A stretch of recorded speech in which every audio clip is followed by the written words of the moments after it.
बातमी आहे शहापूर तालुक्यातनं। सर्वात मोठी लोकसंख्या असलेल्या मोखवणे कसारा ग्रामपंचायत क्षेत्रामध्ये पाणी टंचाईची समस्या अधिक तीव्र झालेली आहे।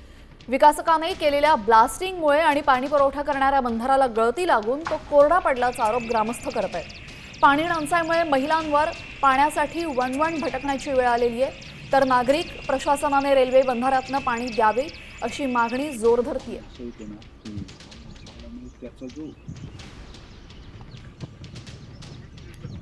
आणि टंचाईचं मुख्य कारण या ठिकाणचा एक विकासक आहे रुस्तमजी नावाचा। त्यांनी मोठ्या प्रमाणावर या ठिकाणी ब्लास्टिंग घेतली आणि ब्लास्टिंग घेत असताना मी ग्रामपंचायतला तहसीलदारांना तसं लेखी दिलं की यांना ब्लास्टिंगची परवानगी देऊ नका, अन्यथा हा तलाव मोठे तडे जाऊन रिकामा होईल। त्यांनी कुठल्याही प्रकारचं त्यांच्यावर बंधन घातलं नाही आणि आजची खरं जी पाणी टंचाई ती मानवनिर्मित आहे।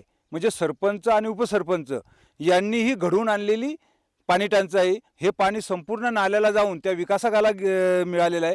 विकासकाने मध्ये एक विहीर बांधलेली आहे आणि त्या विहिरीमध्ये पाणी घेऊन त्याच्या बांधकामासाठी वापरत आहे।